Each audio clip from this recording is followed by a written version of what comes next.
హల్లెలూయా. బిగ్గరగా చెప్దామా? హల్లెలూయా, హల్లెలూయా. మనం ధ్యానిస్తున్న అంశం మత్తయి సువార్త 25వ అధ్యాయము 1 నుండి 13 వచనాలు. మత్తయి సువార్త 25వ అధ్యాయము 1వ వచనం నుంచి 13వ వచనం వరకు గల దేవుని మాటలు ధ్యానిస్తున్నాం. అక్కడి నుంచి మనం నేర్చుకున్న పాఠాలు 5. మొదటి మాట ఏంటంటే, శరీరము మరియు పరిశుద్ధాత్ముడు ఎప్పుడు ఏకంగా ఉంటారా, విరోధంగా ఉంటారా? శరీరము మరియు పరిశుద్ధాత్మ ఎప్పుడు విరోధముగానే ఉంటారు. నీవు శరీరం మాట విన్నావా, నిత్య నరకానికి వెళ్తావు. పరిశుద్ధాత్ముడి మాట విన్నావా, ఏమవుతుంది? నీవు ఆశీర్వదించబడతావు, నీ తరతరములు ఆశీర్వదించబడతాయి. నీవు ఆశీర్వదించబడతావు, నీ తరతరములు కూడా ఆశీర్వాదమును పొందుతాయి. రెండవ మాట ఏం నేర్చుకున్నామంటే, ఎవరి దగ్గర కూడా మోతాదుకు మించి ఆత్మ ప్రభావాలు ఉండవు. ఎవరి దగ్గర కూడా మోతాదుకు మించి ఆత్మ సామర్థ్యాలు ఉండవు. కనుక ఎవరి దగ్గర వెళ్ళి అప్పు తెచ్చుకుందాం, అప్పు ఇద్దాం, నాట్ పాసిబుల్. మూడో మాట ఏం నేర్చుకున్నామంటే, ఆత్మ సామర్థ్యాలు, ఆత్మ బలాలు నీవే దేవుని దగ్గర కూర్చొని దేవుని ద్వారా పొందుకోవాలి. ఎవరో ఇస్తే రావు. ఆత్మ బలాలు, ఆత్మ సామర్థ్యాలు నీవే దేవుని దగ్గర కూర్చొని పొందుకోవాలి. నాలుగో మాట ఏం నేర్చుకున్నామంటే, పరిశుద్ధాత్మని కొనాలి అంటే డబ్బులు ఖర్చు చేస్తే, ఏదో చర్చికి డొనేషన్స్, ఏదో ఇదిగో దానికి డొనేషన్స్, ఏదో ఫెస్టివల్కి డొనేషన్స్, కానుకలు, విరాళాలు, వీటిని ఇచ్చడం ద్వారా నేను పరిశుద్ధాత్మ సామర్థ్యాన్ని పొందుకుంటాను, నేను మంచోనైపోతాను అనుకుంటే కుదరదు. పరిశుద్ధాత్మను పొందాలంటే ఖర్చు చేయాల్సింది నిన్ను నీవుగా ఖర్చు చేసుకోవాలి. ఏం చేయాలి? నిన్ను నీవుగా ఖర్చు అయిపోవాలి. ఎగ్జాంపుల్ ఎవరు చెప్పాను? గారడీ సీమోను చెప్పాను. గారడీ సీమోను ఎంతో ధనాన్ని సంపాదించాడు. పేతురు యోహాను దగ్గర పెట్టాడు, అయ్యా ఆ పరిశుద్ధాత్మ వరం నాకు ఇవ్వండి అని. పొందుకున్నాడా? పొందుకోలేకపోయాడు. సో 5వ మాట ఏం నేర్చుకున్నామంటే, బుద్ధిగల కన్యకల వలె 24/7 ఎలా ఉండాలి? దేవుని కొరకు సిద్ధపాటు కలిగి ఉండాలి. బుద్ధిగల కన్యకల వలె యేసు యొక్క రాకడ కొరకు ఎప్పుడు ఎల్లప్పుడూ సిద్ధపాటు కలిగి ఉండాలి. ఈ 5 మాటలు మనం నేర్చుకుని ఉన్నాం. ఈరోజు ఏం చెప్తారన్నాను? బుద్ధిగల కన్యకలకు, అదే బుద్ధిమంతులకు ఉండే గుణాలేంటి రాసుకోండి. బుద్ధిమంతులకు ఉండే గుణాలేంటి? బుద్ధిమంతులు ఏ ఏ గుణములు కలిగి ఉంటారు అనే అంశాన్ని ప్రభు మాట ద్వారా నేర్చుకుందాం. బుద్ధిమంతులు ఏ ఏ గుణాలు కలిగి ఉంటారు? ఒకవేళ ఈ గుణములు మనం కలిగి ఉండాలా, కలిగి ఉండకూడదా? కలిగి ఉండాలా, కలిగి ఉండకూడదా? అందరూ మాట్లాడాలి. బుద్ధిమంతులకు ఉండే గుణాలు మనకు కలిగి ఉండాలా, ఉండకూడదా? కనుక ఇందులో ఏమేమి ఉన్నాయో చెక్ చేసుకుంటూ, లేకపోతే ప్రయాసపడదాం. మొదటిది సామెతలు 1వ అధ్యాయము 7వ వచనం. బుద్ధిమంతులు యెహోవా యందు భయభక్తులు కలిగి ఉంటారు. రాసుకోండి. మొదటిది, బుద్ధిమంతులు యెహోవా యందు భయభక్తులు కలిగి ఉంటారు. ఏం కలిగి ఉంటారండి? బుద్ధిమంతులు యెహోవా యందు భయభక్తులు కలిగి ఉంటారు. అంటే ఏంటన్నా? ఆదికాండము 39వ అధ్యాయము 7 నుంచి 10 వరకు చదువుదాం. ఆదికాండము 39 7 నుంచి 10 వరకు చదవమ్మా. అతని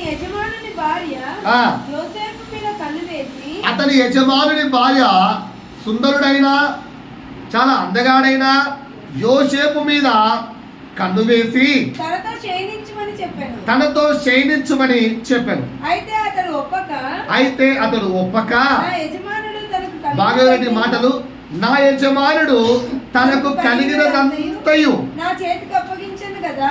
ఎంత గొప్పవాడు కదా యజమాని, ఎంత నమ్మకమో కదా యోసేపు మీద. తనకు కలిగిన దానన్నిటి మీద కూడా యోసేపుకు అధికారం ఇచ్చాడట.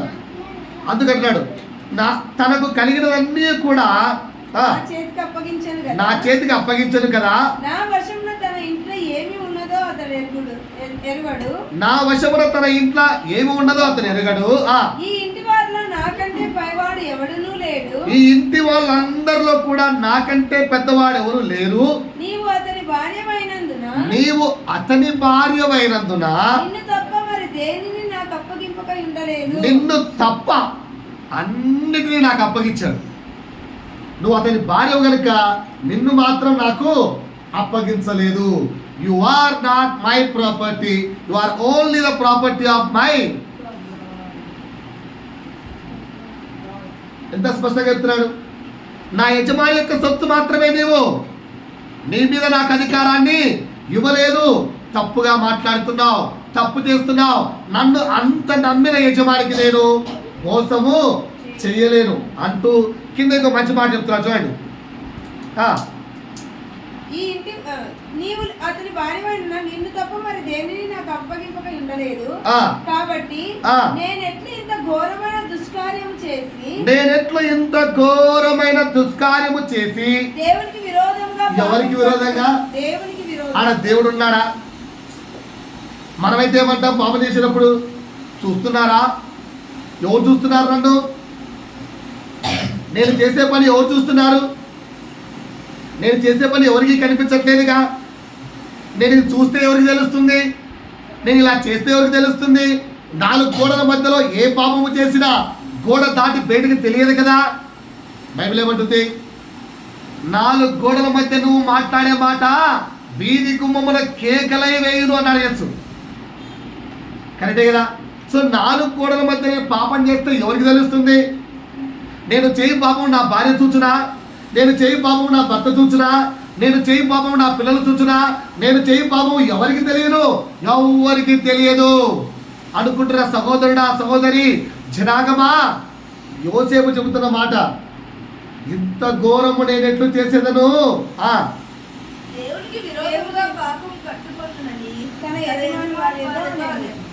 దేవునికి విరోధముగా పాపము ఎట్లు కట్టుకుందరని తన యజమాని భార్యతో అన్నాడు. అయినా వదిలేసిందా? పాపము వదలదండి. ఒకసారి నవ్వు చూడండి, ఒకసారి నవ్వు చూడండి. బురదలో ఎదుకండి, ఏమవుతుంది? బురద అంటుకుంటుంది. మరలా కడుక్కోండి, ఓకేనా? పోతుంది. అదే ఫెవికల్ లాంటి గమ్ములు ఎదుకండి, ఏమవుతావు? ఫెవి స్టిక్లు ఉంటాయి కదా, వాటిలో చేయబెట్టండి, ఏమవుతుంది? కడుక్కుందామన్నా కూడా తోలు లేచిపోతుంది.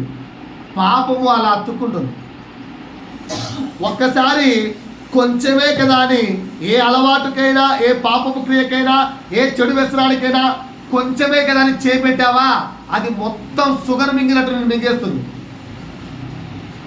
కరెక్టే కదా. షుగర్ వచ్చిన వాడికి ఏళ్ళు ఒక్కటి వస్తే ఏళ్ళు కట్ చేస్తారు. ఎందుకు? అది ఏళ్ళ దగ్గర మొదలుపెట్టి చేయి దాకా వెళ్ళి పూర్తి షోల్డర్ దాకా వెళ్ళి పూర్తి మనిషిని చంపేస్తుంది. పాపం కూడా అంతే. సో ఇక్కడ పోతీఫర్ భార్య అయినా యోసేపు వదిలిపెట్టలే. అంత మంచిగా చెప్పాడు, అంత నీట్గా చెప్పాడు. వదిలేసిందా? వదలలే. కిందికి వెళ్ళామా? ఇంకా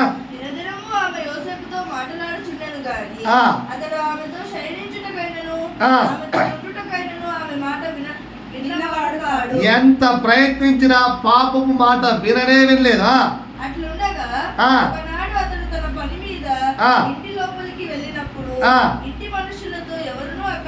ఇంటి మనుషులు ఎవరు ఎక్కలేరు. What a situation. పాపము ఎంత మంచి సన్నివేశాన్ని క్రియేట్ చేస్తుంటే అపవాది ఎవరు చూడగానే పాపం చేసేయి అలా క్రియేట్ చేస్తుంది. ఇక్కడ అలా క్రియేట్ చేసింది. నెక్స్ట్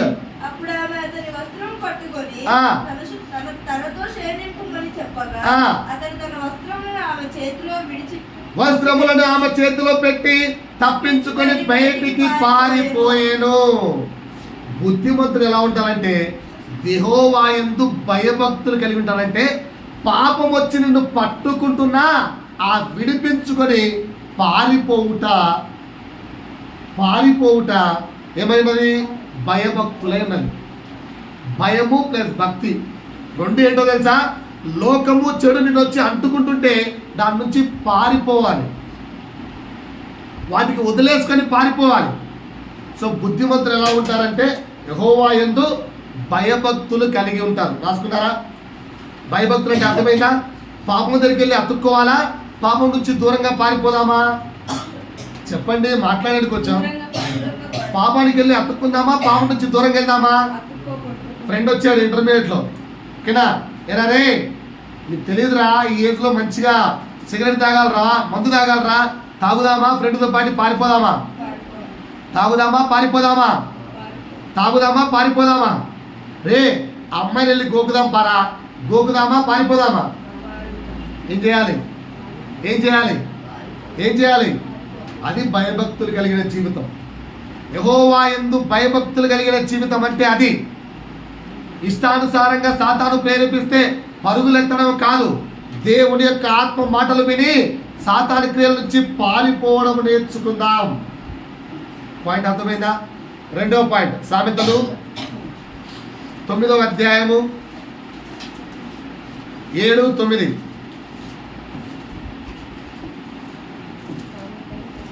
సామెతలు 9వ అధ్యాయము 7వ వచనం నుంచి 9వ వచనం వరకు. అపహాసకులకు బుద్ధి చెప్పువాడు తనకే నింద తెచ్చుకొనును. రైట్. భక్తిహీనులను గద్దించు వానికి అవమానమే కలుగును. అపహాసకుని గద్దింపకుము, గద్దించిన వాడు నిన్ను ద్వేషించును. రైట్. జ్ఞానం గల వాడిని గద్దింపగా వాడు నిన్ను ప్రేమించును. ఏంటంటే జ్ఞానవంతుని బుద్ధిమంతుని వెళ్ళి గద్దించావనుకో ఆ బుద్ధిమంతుని నిన్ను ప్రేమిస్తాడు. రెండో క్వాలిటీ ఏంటి? గద్దింపగా ప్రేమించువాడు బుద్ధిమంతుడు. గద్దింపగా ప్రేమించువాడు బుద్ధిమంతుడు. ఒక్కసారి పిల్లలారా అంతా నవ్వు చూడండి. మమ్మీ తిట్టిందనుకో ప్రేమిస్తారా, అలిగి వెళ్ళిపోతారా? కొద్దిసేపు గిదిసేపు లేదు. గద్దిస్తే ప్రేమిస్తారా, అలిగి వెళ్ళిపోతారా? భర్త గద్దిస్తే భార్యలారా ప్రేమిస్తున్నారా, అలుగుతున్నారా? భార్య గద్దిస్తే భర్తలారా ప్రేమిస్తున్నారా, అలుగుతున్నారా? కదా? ఎంతమందికి ఆజ్ఞల్లో నరహత్య చేయకూడదు? ఎంతమంది తెలుసు? తెలిసిన వాళ్ళ చేతులు ఎత్తండి. ఆజ్ఞల్లో నరహత్య చేయకూడదు అన్న ఆజ్ఞ ఎంతమందిని చంపారు? మీరు ఎంతమందిని చంపారు ఇప్పటికి? ఎవరిని చంపలేదా? ఎవరిని చంపలేదా? ఇప్పటి వరకు ఎవరిని చంపలేదా? ఇప్పటి వరకు భార్య మీద అలిగి డోర్ వేసుకోలేదా? ఇప్పటి వరకు భార్య మీద అలిగి ఇంటి నుంచి వెళ్ళిపోలేదా? ఇప్పటి వరకు భర్త మీద అలిగి ఇంటి నుంచి వెళ్ళిపోలేదా? ఇప్పటి వరకు భర్త మీద పెట్టే అనలేదా? మనిషిని చంపేయడం అంటే అదే. నువ్వు ఈ భూలోక సంబంధంగా చంపేయకుడి అంటే ఏది అర్థం తీసుకుంటున్నావు భయ్యా? పరలోకంలో దేవుని ట్రీట్మెంట్ ఇదే. భర్త మీద అలిగినా, తల్లిదండ్రుల మీద అలిగినా వారిని చంపిన వారితో సమానం కదా. సో గద్దింపగా బుద్ధిమంతుడు ఎలా ఉంటాడట? గద్దింపగా బుద్ధిమంతుడు ఎలా ఉంటాడట? గద్దింపగా ప్రేమించేవాడిగా ఉంటాడు. గద్దింపగా ప్రేమించేవాడిగా ఉంటాడు. మనం ఎలా ఉన్నాం? మనం ఎలా ఉన్నాం? ఎగ్జాంపుల్ చెప్పండి. యేసు ఇద్దరిని గద్దించాడు. ఎవరా ఇద్దరు? ఇస్కరియోతు యూదాని గద్దించాడు, పేతురుని గద్దించాడు. ఇద్దరికి గద్దింపునిచ్చాడు. కానీ పేతురు చేశాడు, ఇస్కరియోతు యూదా చేశాడు. ఓకేనా? ఓకేనా? రైట్. దేవుడు ఇద్దరిని గద్దించాడు. ఎవరు చెప్పండి? కయీనుని గద్దించాడు. కయీను చేశాడు? ప్రేమను పెంచుకున్నాడా, ద్వేషాన్ని పెంచుకున్నాడా? సో చివరికి ఏమయ్యాడు? శాపగ్రస్తుడయ్యాడు. సో బుద్ధిహీనుడికి ఉండాల్సిన రెండవ క్వాలిటీ ఏంటంటే గద్దింపగా ఇది నా మేలు కొరకే అని అర్థం చేసుకొని ప్రేమించడం నేర్చుకోవాలి. తల్లిదండ్రుల గద్దింపు, పెద్దల యొక్క గద్దింపు, టీచర్ల యొక్క గద్దింపు, ఈ ముగ్గురి యొక్క సంఘములో సంఘ కాపరి లేదా ప్రభు. ఎంతమంది అండి? చూడండి అమ్మాయి అందరూ. మొదటిది తల్లిదండ్రుల గద్దింపు, రెండోది పెద్దవారి గద్దింపు, మూడవది టీచర్ల గద్దింపు, నాలుగవది సంఘములో సంఘ కాపరి మరియు ప్రభు. వీరి గద్దింపులు నీ మేలు కొరకే అని ఎరిగి ప్రేమించడం నేర్చుకుంటే శాపము నుంచి నువ్వు దూరం అవుతావు, లేదంటే ఏమవుతావు? శాపగ్రస్తులం అవుతావు. సో రెండో క్వాలిటీ ఏంటండి? కొంచెం మాట్లాడితే నేను కూడా హ్యాపీ ఫీల్ అవుతాను. ఉన్న ప్రాణమంతా తీసి మీతో మాట్లాడుతున్నాను. ప్రభు నాకు కృపను అడుగుతున్నాను. నేను మాట్లాడక 3 రోజులైంది, కానీ ఈరోజు అదే పనిగా ప్రభు కృపను అడిగి బలమునంతా కూడా పట్టుకొని మీతో మాట్లాడుతున్నాను. 4 మాటలు ప్రభువు మీతో హెచ్చరిస్తే సమాధానం పొందుకుంటారేమో, మార్పులు ఉంటాయేమో అని. మనం మారకపోతే ఎట్లా, మాట్లాడకపోతే ఎట్లా? రెండో క్వాలిటీ ఏంటి? గద్దింపగా ఏం చేస్తారు? బుద్ధిహీనులు అసహించుకొని వెళ్ళిపోతారు, బుద్ధిమంతులు ప్రేమిస్తారు. మనం ఎలా ఉన్నామో చెక్ చేసుకొని మార్పు పొందుదాం. మూడవది 9వ వచనమమ్మ. ఏం చేయగా ఇప్పుడు నేనేం చేస్తున్నాను?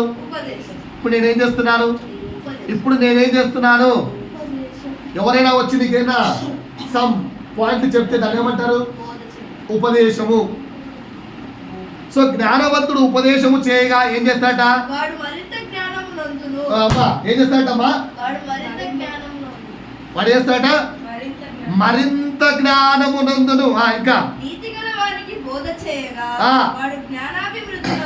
అబ్బా, అంటే ఉపదేశమును అంగీకరిస్తామా, అంగీకరించమా?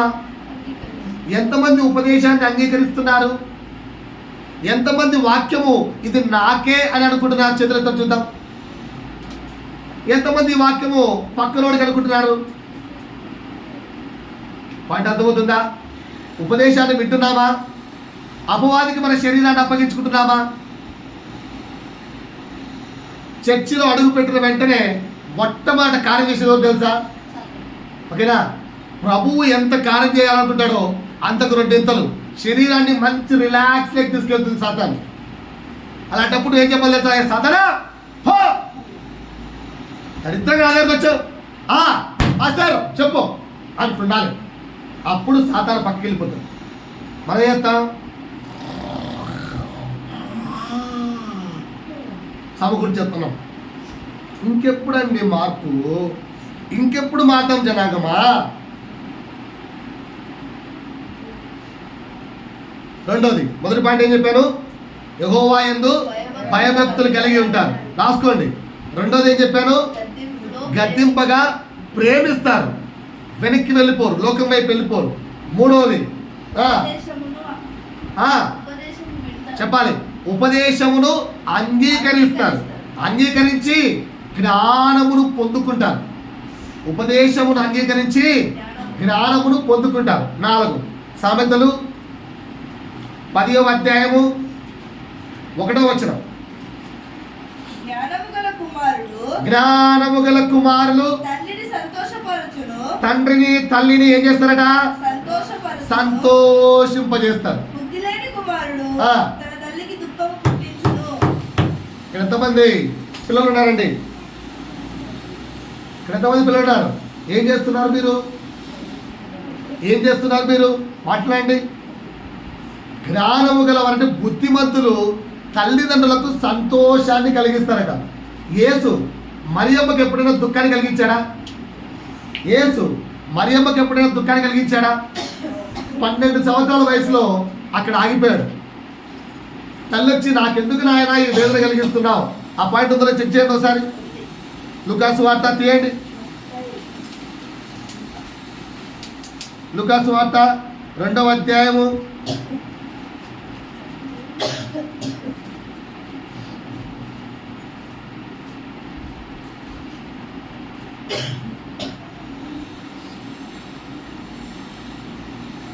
48. ఆయన తల్లిదండ్రులు ఆయనను చూచి మిక్కిలి ఆశ్చర్యపడిరి. ఆయన తల్లి కుమారుడా మమ్మను ఎందుకు ఈ మమ్మల్ని ఎందుకు ఇలాగ చేసితివి? ఇదిగో నీ తండ్రియు నేనును దుఃఖపడుచు నీ తండ్రియు నేనును దుఃఖపడుచు నిన్ను వెతుకుచుంటివే అనగా ఆయన మీరేనా నన్ను వెతుకుచుంటిరి. చాలమ్మా. సో యేసు తల్లిదండ్రులకు ఎక్కడ దుఃఖాన్ని లేదు. నన్ను ఎందుకు దుఃఖపరుస్తున్నావు నాయన అన్నదో లేదో ఆమెతో పాటు వెళ్ళిపోయాడు. 30 సంవత్సరాలు, అంటే 12వ సంవత్సరం నుంచి 30 సంవత్సరాలు ఎంత? ఇక్కడ 8, అక్కడ 10, 18 సంవత్సరాలు కుటుంబం వారం మొత్తం పోసాడు. తల్లిదండ్రులతోనే ఉన్నాడు. లోకానుసారమైన తల్లిదండ్రులతో ఉంటూ ఆ పనులు చేసుకుంటూ వడ్రంగి పని చేస్తూ కుటుంబాన్ని పోషిస్తూ తల్లికి తండ్రికి ఎక్కడ దుఃఖాన్ని కలిగించకుండా పెరిగాడు. మన వయసులో ఎంత? నీ వయసు ఎంత? ఒక్కసారి పరీక్షించుకుందామా? ఇది తినద్దురా, అదే కావాలి. ఇది వద్దురా ఆయన, అదే కావాలి. అరే ఇది చేయొద్దురా, అదే కావాలి. ఈ డ్రెస్ వద్దమ్మా, అదే కావాలి. మొబైల్ ఫోన్ వద్దురా ఆయన, అదే కావాలి. వాట్సాప్ వద్దురా, అదే కావాలి. ఓకేనా? ఇంకొక ఏమున్నాయి ఏంటంటో సోషల్ మీడియాకి సంబంధించిన వద్దురా అంటే కూడా అవే కావాలి. మమ్మీ, తల్లిదండ్రులకు దుఃఖాన్ని కలిగిస్తున్నామా? సంతోషపెడుతున్నామా? పరీక్షించుకుంటున్నామా? పరిశోధించుకుంటున్నామా? నువ్వు తల్లిదండ్రులను సంతోషపెట్టడం నేర్చుకున్నప్పుడు నీ దేవుడు నీకు సంతోషాన్ని 100 అనుభవిస్తాడు, 100 నీకు ఇస్తాడు. నువ్వు ఇవ్వలేకపోయినప్పుడు, నువ్వు సంతోషింపలేకపోయినప్పుడు దేవుని సమాధానము నీ మనసులో రాజ్యం ఎలా వెళుతుంది? వాటి అర్థమైందా? ఈ చిన్ననాటి నుంచే తల్లిదండ్రులు సంతోషపెట్టలేకపోతే నీ బ్రతుకులో సంతోషం ఎలా వస్తుంది? మీ ఇద్దరు కూర్చోవాలి. ఇద్దరు వాక్యం ఎలా తిరగలేదు? వైపు బాగా తిరగండి. This side come. నువ్వు బాగా డిస్టర్బ్ చేస్తున్నావు చెల్లిని.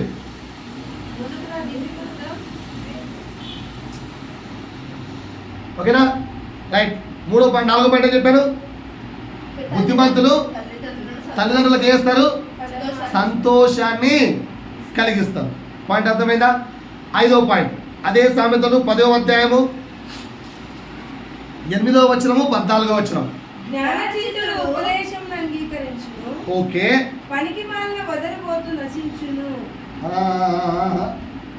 8వ వచనము 14వ వచనం అమ్మ చదవమ్మ మళ్ళీ ఒకసారి. రైట్. ఇంకా 14. బుద్ధిమంతులు వేస్తారట. బుద్ధిమంతులు వేస్తారు. బుద్ధిమంతులు జ్ఞానమును సమకూర్చుకుంటారు. బైబిల్లో ఎన్ని రకాల జ్ఞానం ఉన్నాయో తెలుసా? ఎన్ని రకాల జ్ఞానం ఉన్నాయో తెలుసా? ఎవరు చెప్పింది ఆన్సర్? అది చిన్నపిల్లలకు ఉన్నంత జ్ఞానము మనకు లేదండి. ఎప్పుడో చెప్పాను, 4 ఏళ్ల కిందట 15 రకాల జ్ఞానములు ఉన్నాయి. 4 ఏళ్ల కిందట 5 ఏళ్ల కింద చెప్పాను. అంటే అప్పుడు అమ్మాయి ఏ వయసులో అన్నట్టు? ఇప్పుడు 8th క్లాస్ అంటే 5 ఏళ్ళు కరోనా ముందు చెప్పాను. 2019 ఏ క్లాస్ ఉంది? అప్పట్లో వాక్యం వింటే, అందుకే వాళ్ళిద్దరు కూడా ఏం చెప్పారు తెలుసా? తల్లిదండ్రులుగా మీ బాధ్యత మాకు కొట్టేనా తిట్టేనా వాళ్ళ వాక్యం కూర్చోటాలి. అప్పుడున్న వాక్యం చూడండి, ఇప్పుడు మీకు ఎగ్జాంపుల్ కనిపించింది. 6 ఏళ్ల కిందట ఉన్న వాక్యం ఇప్పుడు గుర్తుంది. 15 రకముల జ్ఞానాలు. సో బుద్ధిమంతుడు చేస్తాడు తెలుసా? జ్ఞానాన్ని సమకూర్చుకుంటాడు. మీలో ఎవరికైనా జ్ఞానము కొదువుగా ఉండేలా నన్ను అడుగుడి. బుద్ధిమంతుడు జ్ఞానమును సమకూర్చుకుంటాడు. ఎందుకంటే డబ్బు కరిగిపోతుంది, ధనము కరిగిపోతుంది, ఆస్తులు చెదిరిపోతాయి, ఎన్నో. ఏది శాశ్వతం కాదు, నీ జ్ఞానము. ఇప్పుడు ఎవరి దగ్గరైనా సొలొమోను ఆస్తి ఉందా? సొలొమోను ఆస్తి ఎవరి చేతిలోనే ఉందా? సొలొమోను జ్ఞానం మనందరి చేతిలో ఉంది. సొలొమోను జ్ఞానము మనందరి చేతిలో ఉంది. అందుకే కదా పిల్లప్పుడు చెప్తారు, విద్య నిగూఢ గుప్తమగు రూపము అనే పద్యం ఉంది. ఏదో విద్యను ఎవరు దొంగలించలేరు, విద్యను ఎవరు కొల్లగొట్టలేరు. గుర్తుందా? విద్య అంటే జ్ఞానమే. జ్ఞానాన్ని ఎవరు దోచుకోలేరు. అది పంచకొద్ది పెరిగేదే. సో బుద్ధిమంతులు ఏం తెలుసా, దేవుని గూర్చిన జ్ఞానాన్ని దినదినము పెంచుకుంటూ వెళ్తారు. మళ్ళీ రిపీట్ చేయండి. మొదటి క్యారెక్టర్ ఏంటి? బుద్ధిమంతుడికి ఏముంటాయి? దేవుని యందు భయభక్తులు. 2 గద్దింపగా ప్రేమిస్తారు. 3 ఉపదేశించగా అంగీకరిస్తారు. 4 తల్లిదండ్రులను సంతోషపరుస్తారు. 5 జ్ఞానమును, దేవుని గూర్చిన జ్ఞానమును సమకూర్చుకుంటారు. మనమేం సమకూర్చుకుంటాం? బ్యాంక్ బ్యాలెన్స్లు, అంతస్తులు, ఇంకా ఆస్తులు, ఇంకా మనమేం సమకూర్చుకుంటాం? డిగ్రీలు. చెప్పాలి, పెద్దలైతే ఏం మాట్లాడదలుచుకోలేదు. 1 డిగ్రీలు, ఆస్తులు, అంతస్తులను 1. ఓకే, పేరు, మంచి పేరు సమకూర్చుకుందాం. ఇంకేం సమకూర్చుకుంటారు? డబ్బులు, బ్యాంక్ బ్యాలెన్స్ అంటే, ఇంకా వస్తువులు, బట్టలు. అంబానీ దగ్గర 600 రకాల కార్లు ఉన్నాయంట. ఎన్ని కార్లు? 600 రకాల కార్లు. ఓకేనా? ఎంఎస్ ధోనికి బైకులు. ఓకేనా? మన నాగార్జున ఉన్నాడు కదా, సినీఫీల్డ్ నాగార్జున, ఆయన కొడుకు కార్లు అంటే పిచ్చి. అంటే కొత్త కారు వచ్చేస్తే గ్యారేజ్లోకి వచ్చేయాలి. సమకూర్చుకుంటున్నారు. బిల్డింగ్లు, ఆస్తులు, వస్తువులు. కొందరైతే కబోర్డు నిండా కొత్త బట్టలు. కొందరైతే న్యూ టైప్ ఆఫ్ పర్ఫ్యూమ్స్. నువ్వు దేన్ని సమకూర్చుకుంటున్నావు? బుద్ధిమంతుడైతే దేవుని జ్ఞానమును సమకూర్చుకుంటాడు. బుద్ధిమంతులైతే దేవుని జ్ఞానమును సమకూర్చుకుంటారు. నీవు దేన్ని సమకూర్చుకుంటున్నావు? సహోదరుడా, సహోదరి, ఈరోజు ఆలోచిస్తే మనము దేవుని ఎదుట దేవుని గురించిన జ్ఞానమందు దినప్రతిదినము ఎదగాలని సమకూర్చుకుంటున్నామా, లేదా ధనమును, ఆస్తిని, పేరును, ప్రఖ్యాతులను, వస్తువులను సమకూర్చుకుంటున్నామా? ఆలోచించుకోండి. ఏదైనా నిలుచునా? ఈ భూమి మీద నువ్వు సమకూర్చుకునే ఏదైనా నిలుచునా? అన్నీ ఎరిగిన వారం, అన్నీ ఎరిగిన వారం. పిల్లప్పుడు మా అమ్మలు సేవ చెప్పేవాళ్ళు. ఏంటో తెలుసా? అదే మన కిరాణాకు పంపిస్తాం కదా, మేము అప్పట్లో అంగడి అనేవాళ్ళం. అంగడి పోరా అనేవాళ్ళం, వెళ్ళేవాళ్ళం. ఇది మా స్థుతి వెళ్ళినట్టు 10 రూపాయల కాంతం ఇస్తే వెళ్ళి ₹1.50 ₹2 అయ్యేది. చేంజ్ తెచ్చినప్పుడు ఖచ్చితంగా ₹1 ₹10 తక్కువ తెచ్చేవాళ్ళం. అరే ఇంత అయిపోతే ఇంత రావాలి కదా అంటే అట్టమంది 10 రూపాయలు ఇచ్చో తప్పే. అప్పుడు అనేవాళ్ళు చదువుకొని వెళ్ళావారు నీకంటే చదువుకున్నోడు కంటే సాకులోడు మేలురా. కరెక్ట్గా చెప్తాడు. ఎన్ని బట్టలు ఉంటాయి అన్ని బట్టలకు కరెక్ట్గా లెక్క చెప్తాడు. నీకంటే చాకలి వాడు మేలు రానేవాళ్ళు. సో దేన్ని సమకూర్చుకుంటున్నాం మనం? అన్నీ తెలిసి ఏమీ తెలియని వాటిని సమకూర్చుకుంటున్నావా? ఏమీ తెలియని వాడు దేవుని జ్ఞానాన్ని సమకూర్చుకుంటున్నాడు. మనం ఎలా ఉన్నాం? ప్రశ్నించుకుందా సహోదరుడా? రైట్. ఇంకొకటి 12వ అధ్యాయము 15వ వచనం. సామెతలు 12:15. ఏ మార్గము అంటే బుద్ధిహీనుడు. ఎలా ఉంటుందట? బుద్ధిహీనుడికి వాడు చేసే పని చాలా మంచిది అనిపిస్తుంది. ఓకేనా? మా ఫ్రెండ్ ఒకడు ఉండేవాడు. వాడి పేరు ఊరు చెప్పరు, ఎందుకంటే యూట్యూబ్లో పెడుతున్నా కదా, పేరు ఊరు చెప్పడం బాగోదు. ఓకేనా? వాడు ఎంత విధప చేసామంటే మంచి డ్రింకర్, మంచిది స్మోకర్. ఓకేనా? ఒక మంచి ఫెస్టివల్ వెళ్తుంది ఊరేగిస్తూ. హిందువుల ఫెస్టివల్ రోడ్ల మీద ఊరేగి వెళ్తాడు కదా, దాంట్లో ఒక అందమైన అమ్మాయి కనిపించింది. మంచిగా లంగా ఓని చేసుకొని చాలా బ్యూటిఫుల్గా కనిపించింది. అప్పుడంతా మేమంతా ప్యాచుకుంటాం. ఒకడు అన్నాడు, మామ అమ్మాయి చాలా అందంగా ఉంది కదా అన్నాడు. అన్నాడో లేదో ఈ దుర్మార్గుడు వెళ్ళి అమ్మాయి చేపట్టుకున్నాడు, తా పెళ్ళి వేసుకున్నాం. అంత దుర్మార్గంగా ఉన్నాడు. ఒరే గుంపురా, పట్టుకుంటే చంపిడుతారా, వేలల్లో ఉన్నారా అంటే అబ్బే ఇవడే. ఓకేనా? వాడికి వాడు నడిచే మార్గమే కరెక్ట్. మూర్ఖుడు అంటే వాడే. ఒరే తాగకురా మామ అంటే, ఓకేనా, ఒక ఫ్రెండ్కి ఫోన్ చేశాను, తాగకురా అన్నాను. తప్పేంటి అని అడిగాను. నన్ను తాగదురా అన్నారు. తప్పేంటా అని అడిగాడు. ఎంతసేపు వాక్ చేశాడు తెలుసా? 15 నిమిషాలు వాక్ చేశాడు.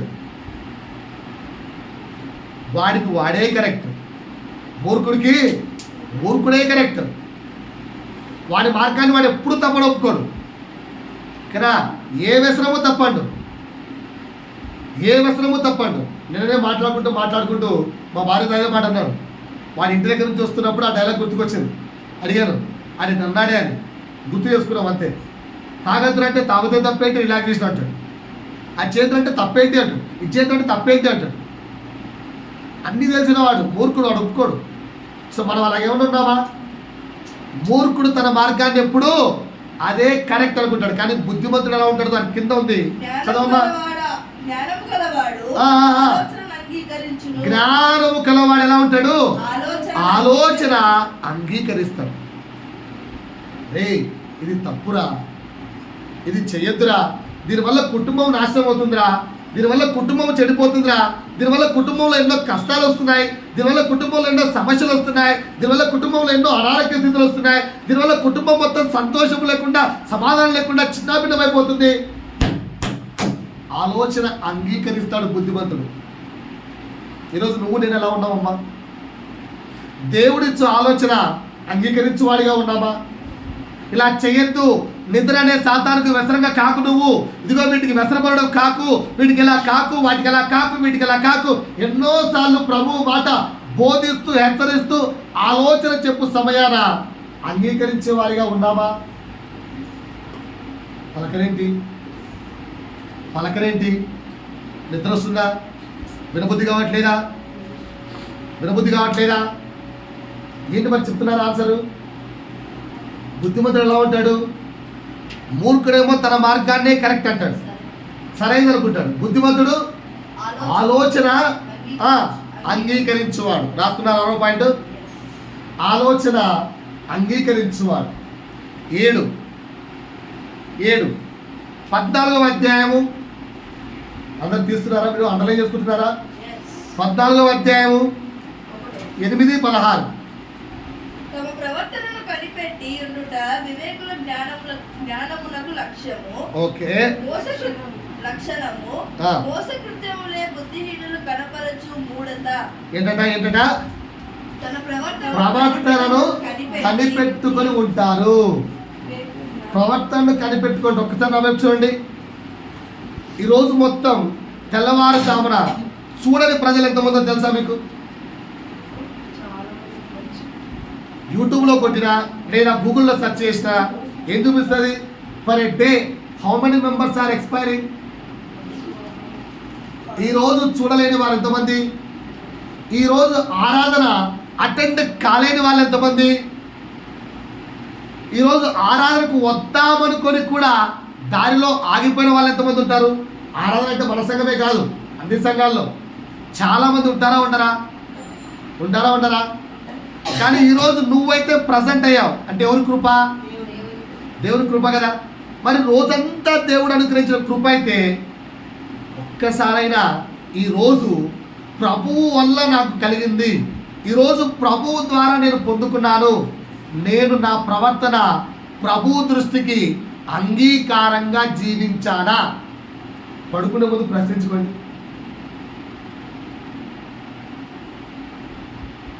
ఏ సమాధానం వస్తుంది? మాట్లాడేంటి? ప్రజలారా, విశ్వాసులారా, లేదంటే దేవుని కుమారులు కుమార్తెలారా, దేవుడు ఈరోజు మీకు అనుగ్రహించాడు, ఒప్పుకుంటున్నారా? రాత్రి పడుకునే పోయే ముందు ఏ ప్రార్థన వద్దు, ఏం చేయకండి. కళ్ళు మూసుకొని కూర్చొని మార్నింగ్ టు ఈవినింగ్ డైరీ రాసుకుంటారు కదా, అలా ప్రతి దాంట్లో ప్రభు అంగీకారం ఉందా ప్రశ్నించుకోండి. నా ప్రవర్తన ప్రభు దృష్టికి అంగీకారమైందేనా? యాక్సెప్ట్. దేవుడు నేను నడిచిన నడత, నేను ప్రవర్తించే ప్రవర్తన ఒప్పుకుంటాడా అని ఎప్పుడైనా కనిపెట్టుకున్నారా? ఎప్పుడైనా ఎవాల్యుయేట్ చేసుకున్నారా? రోజు ఎవాల్యుయేట్ చేసుకుంటాడు బుద్ధిమంతుడు. ఓకేనా? మాకు ఒక పాస్టర్ క్యాంప్కి వచ్చాడు, ఆయన పేరు జాన్ అనుకుంటా. కేపీ జాయ్ కాదు, ఇంకొక ఆయన. ఈవీకి డబ్బులు ఇచ్చేలేడు, మనం కానికిస్తే ఆ కాడకి ఈవీకి మళ్ళీ ఇచ్చేది జానే కదా. జాన్ ఒక పాస్టర్ వచ్చాడు, హిందీ పాస్టర్. ఆయనకు కానికి ఇచ్చాం, ఐ థింక్ 3,000-3,500 ఇచ్చాం. మా దగ్గర డబ్బులు అప్పుడు తక్కువ ఉండి ఇచ్చాం. ఆ కాడకి మళ్ళీ ఆయన వాళ్ళకి ఇచ్చేళ్ళాడు. ఆమెకి ఇచ్చేసి అంతకు ముందే ఒక మాట చెప్పాడు, నా కూతురు పెళ్లి పెట్టుకున్నాను, అరౌండ్ నాకు 5 lakhs కావాలి, నా దగ్గర ప్రస్తుతానికి 1.5 lakh మాత్రమే ఉంది, జస్ట్ 1 month టైం ఉంది, ప్రార్థించండి అని. అంత అవసరం ఉన్నవాడు ఈవెన్ దారి ఖర్చులో పెట్రోల్ కూడా ఆయన పెట్టుకున్నాడు. అడిగాం, ఏంటి సార్ ఇదంటే, అయ్యా నా కొరకు మీరు కారు వేసుకొని వచ్చారు, నా అవసరతలో నేను పెట్రోల్ ఖర్చు పెట్టుకోకుండా పాస్టర్ని కదా అని మీతో పెట్టిస్తే రాత్రి నేను పడుకునే ముందు 3 ముక్కలు ప్రార్థన చేసుకున్నాను సార్, అంతకుమించి ఏం ప్రార్థన చేయను. ప్రార్థన నెంబర్ 1, తండ్రి ఈరోజు నువ్వు నాకు అనుగ్రహించావు, ఈరోజు నేను ప్రవర్తించిన ప్రవర్తన అంతా కూడా నీ దృష్టికి అంగీకారమైనా అని అడుగుతాను. నీ దృష్టికి అంగీకారమేనా? ఎక్కడైనా తప్పుగా ప్రవర్తించి ఉంటే ఇదిగో ఈ పాపికి బోధించవా, ఇదిగో ఈ కుమారుడికి బోధించవా, ఇదిగో ఈ కుమారుడికి నేర్పించవా అని అడుగుతాడు. అది మొదటి ప్రార్థన. 2, 3 నేను మర్చిపోయాను. మొదటి ప్రార్థన అడుగుతుంది, నాకు మర్చాలనిపించాను. ఈరోజు అనుగ్రహించింది నువ్వు ప్రభువా, నేను చేసిన ప్రవర్తన అంతా కూడా నా స్నేహితులతో కానీ, నేను సంఘములో కానీ, లేదా నా సహోదరులతో కానీ, నాకు కనిపించిన వారితో కానీ, ఎవరితోనైనా నా ప్రవర్తన మీ దృష్టికి అంగీకారమేనా? ఎంతమంది ఈ ప్రార్థన చేసుకోగలుగుతున్నారండి? చేసుకుంటే సమాధానం ఏంటి? నువ్వు మాట్లాడిన మాటలో పాపాలు లేవా? నువ్వు చూసిన చూపులో పాపం లేదా? నువ్వు ప్రవర్తించిన చేతులతో ప్రవర్తనలో పాపము కానరావట్లేదా? మరి పడుకునే ముందైనా బుద్ధిమంతుల వలె ఎవాల్యుయేట్ చేసుకోలేకపోతే ఇంకెప్పుడు మనలో మార్పు వస్తుంది? దేవుడు నీలో మార్పు కోసం కదా ఎదురు చూస్తున్నాడు. ఈ రాత్రైనా నువ్వు మార్పు నొందకపోతే ఎక్కడికి నీ ప్రయాణం? రైట్, చెక్ చేసుకోండి. ఏం చెప్పారు? 7వ మాట ఏం చెప్పారు? బుద్ధిమంతుడు తన ప్రవర్తనను కనిపెట్టుకుంటాడు, చెక్ చేసుకుంటాడు. 8 14:1 ఎవరు? మగవారైతే జ్ఞానవంతుడు, ఆడవారైతే జ్ఞానవంతురాలు. ఒకసారమ్మా నాకు చూడండి, జ్ఞానవంతురాలు ఏం కట్టును? ఇల్లు కట్టును. నెక్స్ట్ బుద్ధిహీనురాలు తన చేతులతో తన ఇల్లు ఊడబెరుకును.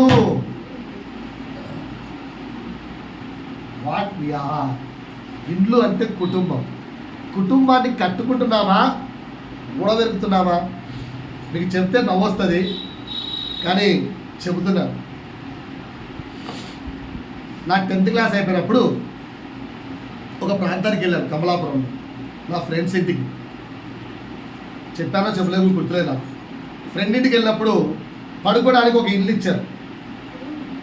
పైన మిద్దె మీద పడుకోమన్నారు. మేము ఫ్రెండ్స్ అంతా పడుకున్నప్పుడు నాకు నిద్ర పట్టలేదు, ఎందుకంటే మార్నింగ్ అంతా బాగా అలసిపోయారు. కానీ మా ఫ్రెండ్స్ అంతా నిద్రపోయారు, నేను నిద్రపోలేదు. మరి ఎందుకో నిద్ర పట్టలేదు. కింద మాకు ఇల్లు ఇచ్చిన ఆంటీ అంకుల్, మేము ఇంటికి వచ్చినప్పుడు మాకు నైట్ డిన్నర్ పెట్టినప్పుడు చాలా మంచిగా మాట్లాడారు, ఎంత ప్రేమగా మాట్లాడారో. వాళ్ళ మధ్య అన్యోన్యత చూసి అబ్బా ఏడున్నర కప్పులు అనుకున్నాం.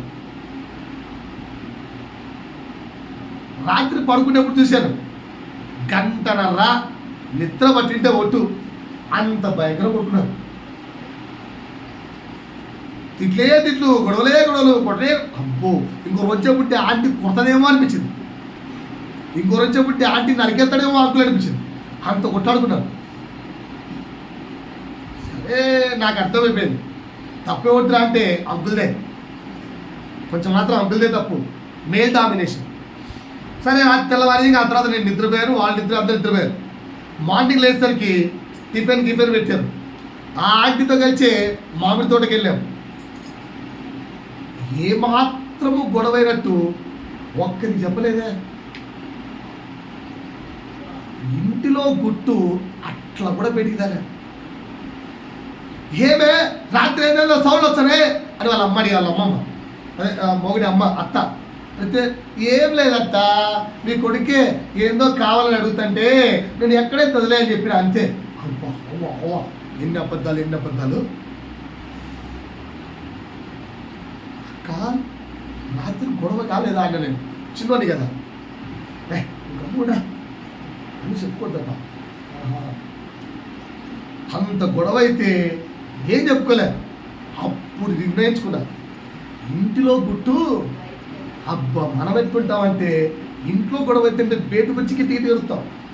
నేను అందుకే నా పిల్లలకి చెప్తాను, కుటుంబము అంటే నువ్వు అరుచే అరుపు పక్కింటోడికి వినిపిస్తుంది అంటే సమస్య ప్రాబ్లం ఏం లేదు.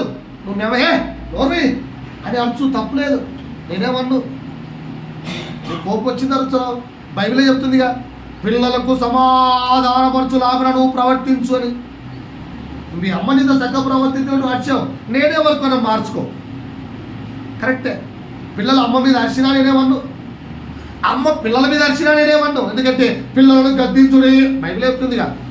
నేనేమంటా అంటే నీ మాట పక్కింటోడికి వినపరిచింది అంటే నీ కుటుంబ యజమాని దేవుడు అనే విషయం పక్కింది. నీ కుటుంబానికి యజమాని ఎవరు? ఇప్పుడు సాతాను. నీ కుటుంబంలో నీ గొంతు వీధి కుమ్మముల్లోకి వినపడింది అంటే, నేను అక్షయ కానీ, ప్రశంస కానీ, స్తుతి కానీ, కృష్ణవేణి కానీ ఇట్లానే చెప్తా, మీరు ఏమైనా అర్చుకోండి, నీ గొంతు వీధి కుమ్మముల్లో వినపడకూడదు. వీధి కుమ్మముల్లోకి వినపడిందా, ఇంటి గుట్టు బయటికి రట్టు చేసావా, నువ్వు మూర్ఖురాలవు. ఎందుకంటే జ్ఞానవంతురాలు తన ఇల్లు కట్టుకుంటుంది, మూర్ఖురాలు తన ఇల్లు పీకి ఆరేస్తున్నాడు. చూడండి సార్ మంచి వల్ల మూడో తన చేతులతోనే తన ఇల్లు ఏం చేసుకుంటుంది, ఊడబెరుకును. ప్రస్తుతం క్రైస్తవులు ఇంట్లో గొడవ అయితే వీధులు వచ్చి కేకలేస్తున్నారు, ఇంట్లో గొడవ అయితే వీధులు వచ్చి కేకలేస్తున్నారు. కానీ ఇంట్లో ఎంత గొడవ అవుతున్నా కూడా బయటికి ప్రశాంతత ఏమీ లేనట్టుగా కనపరుస్తున్నారు అన్యులు కూడా. ఇప్పుడు ఎవరికి లేదంటారండి? మన గొంతు బయటికి వినపడచ్చా, మన అరుపు బయటికి వినపడచ్చా? అందుకు నేను ప్రశ్నిస్తున్నాను, నీ కుటుంబానికి చెప్పాలి ఎలా ఉన్నాం, ఎలా చేస్తున్నాం. ఆ రోజు ఆ సిస్టమ్ నుంచి అనుకున్నా, అబ్బా ఎలాగైనా కానీ ఇలాంటి భార్యను తెచ్చుకోవాలరా. ఏమి భార్య అంత గొడవ. మేమున్న 4 రోజులు గొడవ పడుతున్నారు వాళ్ళు, కానీ బయటికి మాత్రం అంత సమాధానంగా.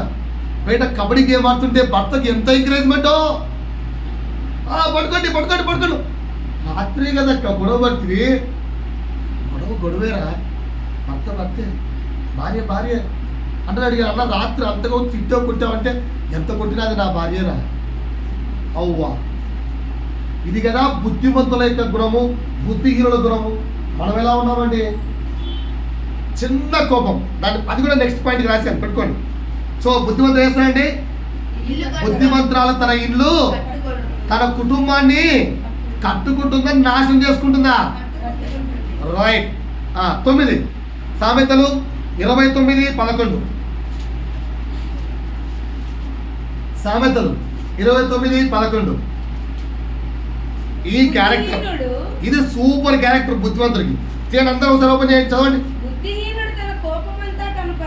ఏం చేస్తాడు? బుద్ధిహీనుడు తన కోపమంతా ఏ దాంతో అయితే కళ్ళతో, లేదంటే చేతులతో, లేదంటే మాటలతో, లేదంటే చేతులతో. కరెక్టే కదా? కోపాన్ని కనపరిచేది ఎవరు? బుద్ధిమంతుడా బుద్ధిహీనుడా? బుద్ధిమంతుడా. మరి బుద్ధిమంతుడు ఎలా ఉంటాడు? కింద చదవండి. జ్ఞానము గలవాడు కోపమును అణచుకుంటాడు. కోపమును అణుచుకుంటాడు. కోపమును అణుచుకుంటాడు. ఏంటంటే 9వ గుణం, కోపాన్ని ఏం చేయాలి? కోపాన్ని ఏం చేయాలి? మనం ఎలా ఉన్నాం?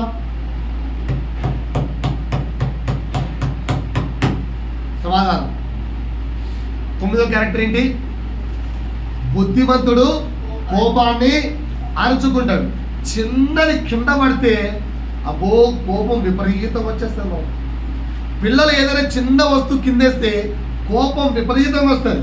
మనం అప్పుడప్పుడు చదువుతాం కదా. ఒకసారి నా వైపు రండి, మళ్ళీ గుర్తు చేస్తాను. అంతా నన్ను చూడాలి. పిల్లలు పెద్దలు అందరూ నన్ను చూడాలి. ఎక్స్పెషల్లీ పెద్దలు చూడాలి. ఓకేనా? కొత్త కారు అంటే ఒకసారి కొత్త కారు అంటే ఏం కాదు, వైట్ కారు కదా కొన్నారనుకోండి. ఎలా చూసుకుంటారు దాన్ని? చిన్న మరకైతే ఎస్ఆర్నో కదా. చాలాసార్లు ఉపమానంగా చెప్తారు కదా. ఒక తండ్రి ఒక కొత్త కారు కొన్నాడట. కూతురు వెళ్ళి కీచేంతో దాని మీద గీకి పెట్టింది. ఆ తండ్రి కోపాన్ని ఆపుకోలేక లాగరని పీకితే 2 వేళ్ళు పూర్తిగా ఇరిగిపోయాయి. రైట్ హ్యాండ్కో లెఫ్ట్ హ్యాండ్కో కదా. విరిగిపోతే డాక్టర్ అన్నట ఇక ఈ వేళ్ళు రావండి అని చెప్పారు. ఆ కూతురు 2 ఏళ్ళు రావు, అయిపోయినాయి. కోపం చల్లారినాక నా వల్లే నా కూతురు దెబ్బతింది, అయ్యో నా వల్లే నా కూతురు చేతులు పోయింది, అయ్యో నా వల్లే నా కూతురు చేతులు పోయింది ఏడ్చుకుంటూ ఆ యొక్క తండ్రి కారు దగ్గరికి వెళ్ళాడు. వెళ్తే ఆ కారు మీద ఐ లవ్ మై డాడీ అని రాసింది. డాడీ ఐ లవ్ యూ అని రాసిందంట కూతురు.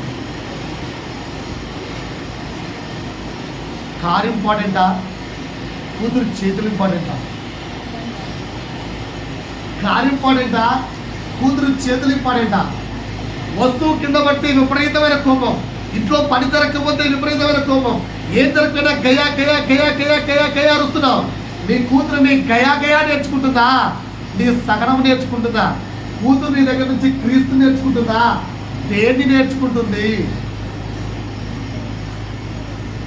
కూతురు కానీ కొడుకు కానీ నీ దగ్గర నుంచి ఏం నేర్చుకుంటున్నాడు?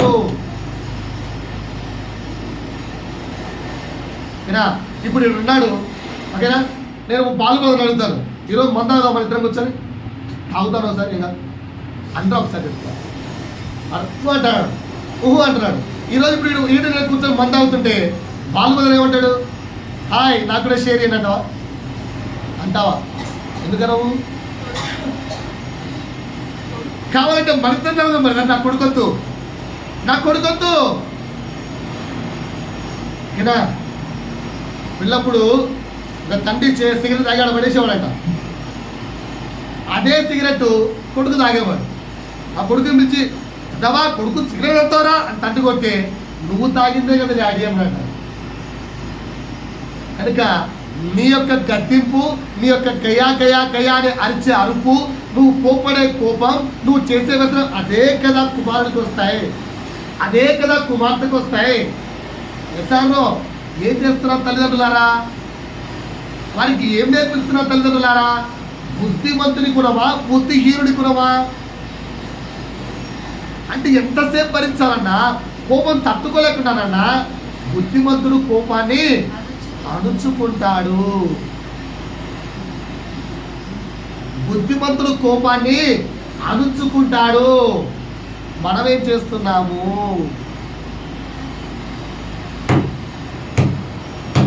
తొమ్మిదో పాయింట్ అర్థమైందా? ఇంకా మోర్ ఎక్స్ప్లెనేషన్ చెప్పదలుచుకోలేదు, ఎందుకంటే మోర్ ఎక్స్ప్లెనేషన్ ఇచ్చే కొద్దీ మనకు పేదర కలుగుతుంది. వద్దు, అర్థమైపోయింది. పాయింట్ 10 మత్తయి సువార్త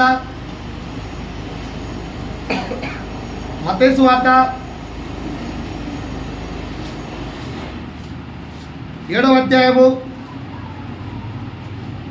24-27 24 నుంచి 27. కాబట్టి ఈయన మాట ఒకసారి చూడమ్మా. ఇప్పుడు ఎన్ని మాటలు చెప్పాను? 9 మాటలు విన్నారా? మళ్ళీ రివైజ్ చేస్తున్నా చూడండి. మొదటి మాట ఏంటి? బుద్ధిమంతులు యెహోవా యందు భయభక్తులు కలిగి ఉంటారు. 2, గద్దింపగా ప్రేమిస్తారు. 3, ఉపదేశము చేయగా అంగీకరిస్తారు. 4, జ్ఞానమును సమకూర్చుకుంటారు. 5, తల్లిదండ్రులను సంతోషపరుస్తారు. 6, దేవుని ఆలోచన అంగీకరిస్తారు. 7, ప్రవర్తన యందు ఎవాల్యుయేట్ చేసుకుంటారు. 8, తన కుటుంబాన్ని కట్టుకుంటారు. 9, కోపాన్ని అణుచుకుంటారు. ఈయన మాటలు విని, ఇప్పుడు చెప్పిన 9 మాటలు విని వాటి చొప్పున చేయు ప్రతివాడును దేని మీద? బండ అంటే ఎవరు? బండ అంటే ఎవరు? బండ అంటే ఎవరు? యేసుక్రీస్తు. బండోడా అని పేతురు యేసుక్రీస్తు పిలిచాడు. క్రీస్తు బండ అన్నాడు. తలకు మూలరాయి అన్నాడు. క్రీస్తే మూలరాయి అంటే బుద్ధిమంతుడు తన కుటుంబాన్ని, తన ఇంటిని క్రీస్తు మీద, క్రీస్తులో కడతాడు. నా వైపు చూడండి అందరూ, మనమందరం మన కుటుంబాన్ని క్రీస్తులోనే కడుతున్నామా? గాలి వచ్చును, గాలి కొట్టును, తుఫాను కొట్టును, వరద రేగును, ఏ వచ్చినా క్రీస్తులో ఇల్లుంటే పడిపోదు. ఎప్పటికీ వెనక్కి వెళ్ళిపో. సమస్య వచ్చిందా? ఇంకా దేవునికి దగ్గర. కష్టం వచ్చిందా? ఇంకా దేవునికి దగ్గర. అనారోగ్యం వచ్చిందా? ఇంకా దేవునికి దగ్గర. నష్టం వచ్చిందా? ఇంకా దేవునికి దగ్గర. దుఃఖం కలిగిందా? ఇంకా దేవునికి దగ్గర. ఇల్లు క్రీస్తులో కట్టుకున్న వాడు ఏం జరిగినా కూడా వెనక్కి వెళ్ళండి. అది ఒకటే గుర్తు. క్రీస్తులో ఇల్లు కట్టుకొనడు. ఎవరు? బుద్ధిమంతుడు. ఇల్లు ఎక్కడ కట్టుకొనడు? క్రీస్తులో ఇల్లు కట్టుకొనడు. ఇప్పుడు ప్రశ్న వేసుకుందాం, నీ కుటుంబానికి యజమాని ఎవరు? నోటితో చెప్పకండి. నీ కుటుంబానికి యజమాని ఎవరు? Who is? నీ కుటుంబానికి యజమాని ఎవరు? క్రీస్తేనా? భార్యాభర్తలు కొత్తగా పెళ్ళయ్యేటప్పుడు ఈ వాక్యాలు చెప్తాం. నీ కుటుంబానికి యజమాని ఎవరమ్మా అని. వాళ్ళు సింపుల్గా మా భర్త అంటే ఏం చెప్తారు? భర్త కాదండి, నీ కుటుంబానికి యజమాని ఎవరై ఉండాలి? యేసై ఉండాలి. ఇవి బుద్ధిమంతుడికి ఉండే 10 గుణాలు. అర్థమయ్యాయా? పెంచుకుందామా? మనం ఏ స్థితిలో ఉన్నాం? బుద్ధిమంతుడి స్థితిలో ఉన్నామా? బుద్ధిహీనుడి స్థితిలో ఉన్నామా? పిల్లలు, నీకేమర్థమైంది? పెద్దలారా, నీకేమర్థమైంది? ఎస్, 10 పాయింట్లు రిపీట్ చేయాలా? గుర్తుంటాయా? మరలా 10 పాయింట్లు చెప్తున్నాను, గుర్తు తెచ్చుకోండి. బుద్ధిమంతుడు భయభక్తులు కలిగి ఉంటాడు. 2, గద్దింపగా ప్రేమిస్తాడు. 3, ఉపదేశము చేయగా అంగీకరిస్తాడు. 4, తల్లిదండ్రులను సంతోషపెడతాడు.